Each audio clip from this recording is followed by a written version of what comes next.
Welcome to Gargi kitchen. நம்ம இன்னைக்கு செய்ய போற டிஷ் வந்து குட்டீஸ்களுக்கு ஈவினிங் ஸ்நாக்ஸா கொடுக்கக்கூடிய ஒரு சத்தான கோதுமை ஸ்வீட் அடை தான் பார்க்க போறோம். அது வந்து ஒரு கேரளா ரெசிபி. அது வாங்க எப்படி செய்யறதுன்னு பார்க்கலாம். அதுக்கு முன்னாடி என்னோட கார்கி கிச்சன் லைக் பண்ணுங்க, ஷேர் பண்ணுங்க, கமெண்ட் பண்ணுங்க, கண்டிப்பா சப்ஸ்கிரைப் பண்ணுங்க.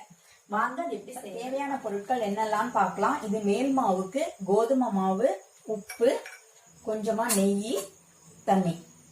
பூரணத்துக்கு ஒரு கப்பு தேங்காய், ஜீனி, வெல்லம். இது வந்து முந்திரி பருப்பு துருவி வச்சிருக்கேன், இது பாதாம் துருவி வச்சிருக்கேன். வாங்க இது எப்படி செய்யறதுன்னு பார்க்கலாம். இது இப்ப நம்ம மேல் மாவு பிசைஞ்சுக்கலாம்.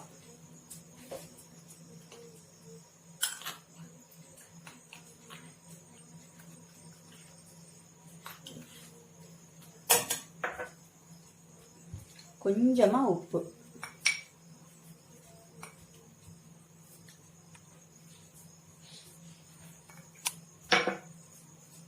ஒரு ஸ்பூன் நெய்,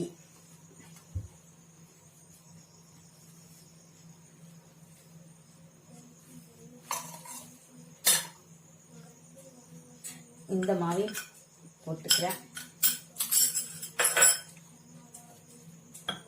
இப்ப நல்லா பிசைஞ்சுக்கலாம்.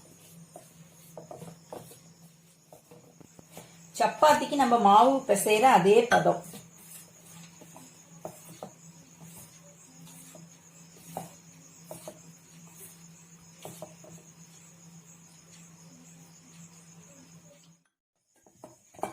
இந்த மாதிரி நல்லா பிசைஞ்சிட்டு கொஞ்சமா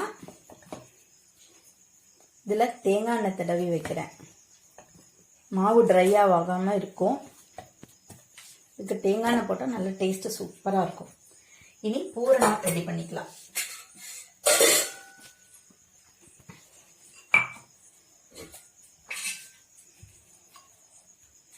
தேங்காய் தேவையான அளவு,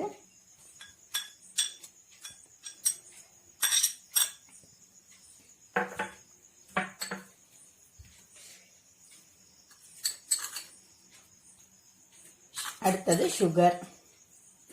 அதுவும் ஸ்வீட்டை பொறுத்து கூடவோ குறைச்சவோ போட்டுக்கோங்க. அதே மாதிரி நான் 2 ஸ்பூன் வெல்லம் பொடி பண்ணினதும் எடுத்திருக்கேன்.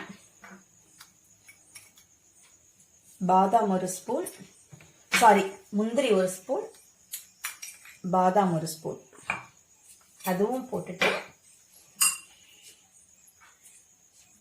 அது மாதிரி கொஞ்சோண்டு சால்ட், இந்த பிஞ்ச் அளவு, அது போதும். அந்த அளவு இதுவும் போட்டு நல்லா கலந்து வச்சுக்கலாம்.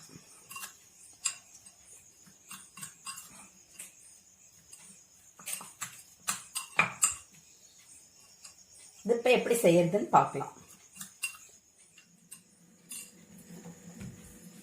மாவு கண்டிப்பா ஒரு 10 நிமிஷம் நல்லா ஊற விடுங்க.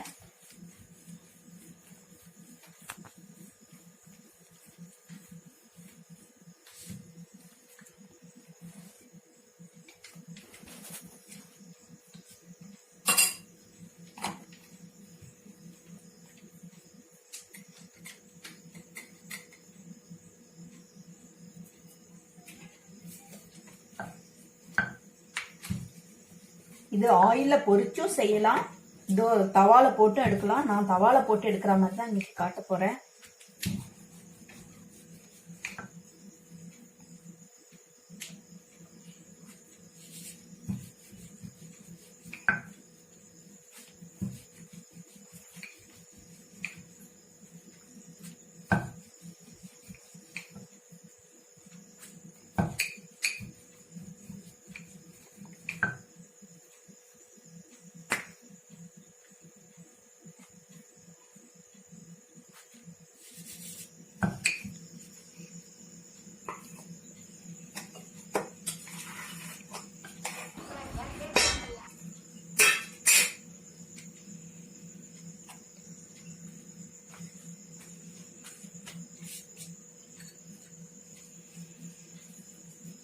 கொஞ்சமா நெய்யும் தேங்காய் எண்ணெயும் கலந்து வச்சிருக்கேன். தடவிட்டு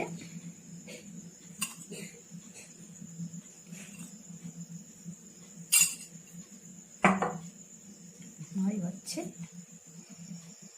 நல்லா அப்படியே ஒட்டி விட்டுடுங்க.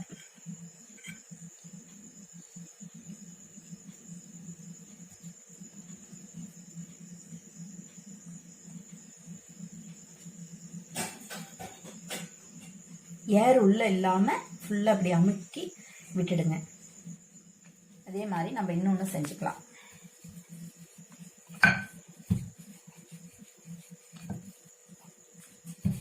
மட்டும் எவ்வளவு நைஸா இட முடியுமோ அந்த அளவு நைஸா இட்டுக்கோங்க.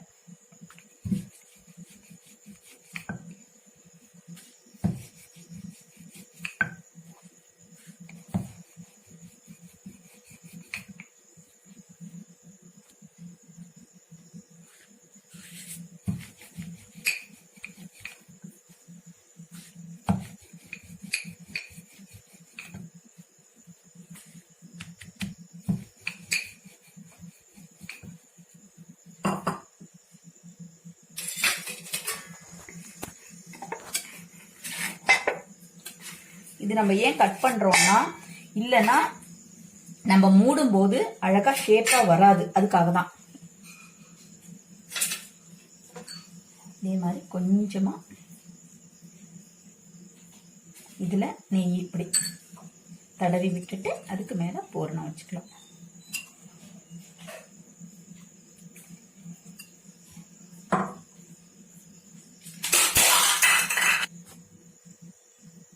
இதுவும் அத மாதிரி நல்லா பிரஸ் பண்ணிட்டு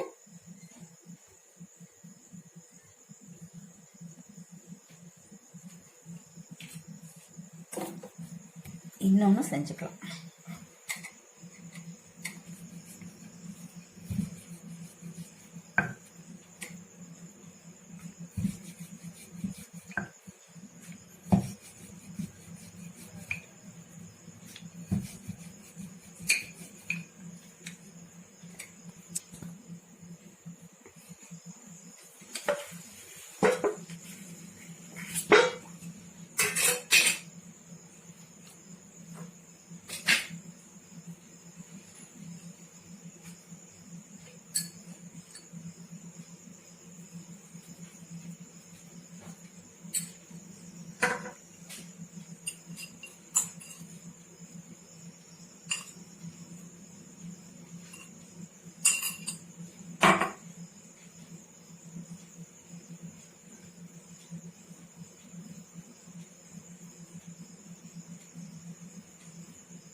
இதே மாதிரி எல்லாத்தையும் செஞ்சுக்கலாம்.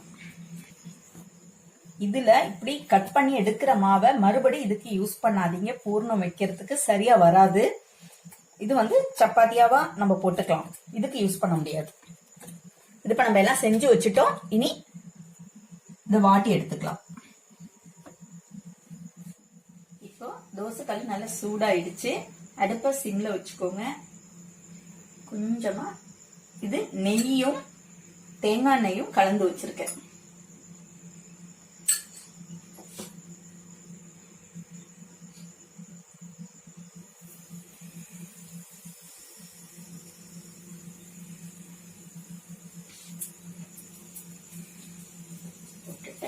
சுத்தி கொஞ்சமா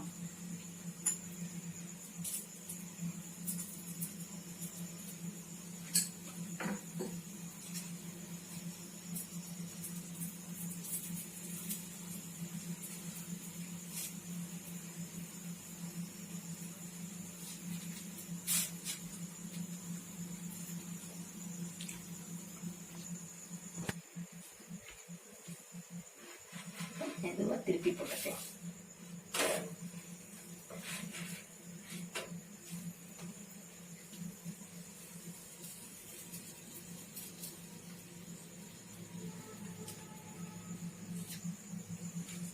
அதே மாதிரி இந்த பக்கமும் கொஞ்சமா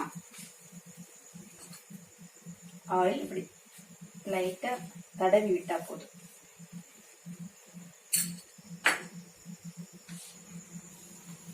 இது இப்ப ரெடி ஆயிடுச்சு.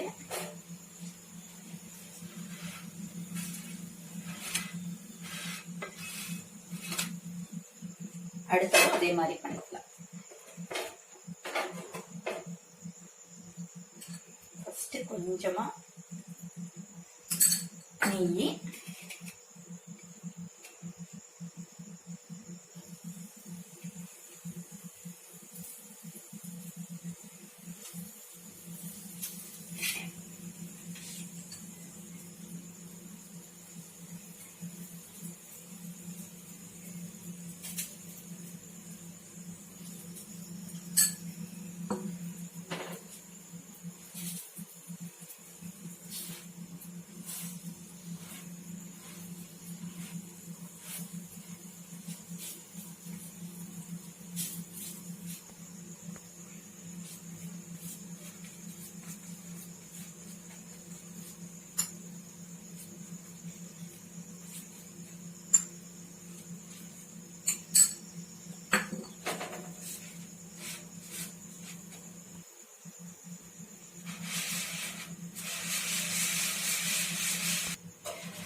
மாதிரி எல்லாத்தையும் நம்ம சுட்டு எடுத்துக்கலாம்.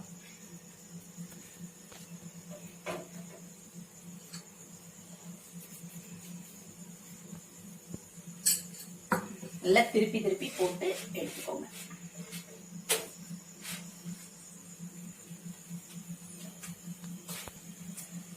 அதே மாதிரி நம்ம தேங்காய் துருவும் போது கடைசி வரைக்கும் போகாம இந்த வெள்ளையா இருக்கிற பூ மட்டும் எடுத்துக்கோங்க.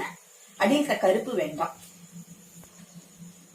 இந்த தேங்காயோட அடியில உள்ள அந்த கருப்பா இருக்கிறது வந்து குழந்தைங்களுக்கு வந்து தொண்டையில மாட்டுனா ஒரு மாதிரி இரும ஆரம்பிக்கிறதுனால அது போடாதீங்க. பூவா இருக்கிறது மட்டும் துருவி போட்டுக்கோங்க. ஆயிடுச்சு.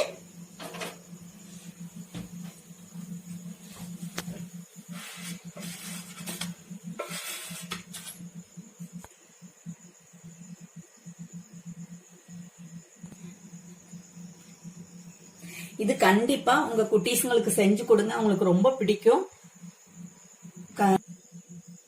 இந்த ரெசிபி பிடிச்சிருந்தா கமெண்ட் பண்ணுங்க, சப்ஸ்கிரைப் பண்ணுங்க. அடுத்ததுல பார்க்கலாம். பாய்.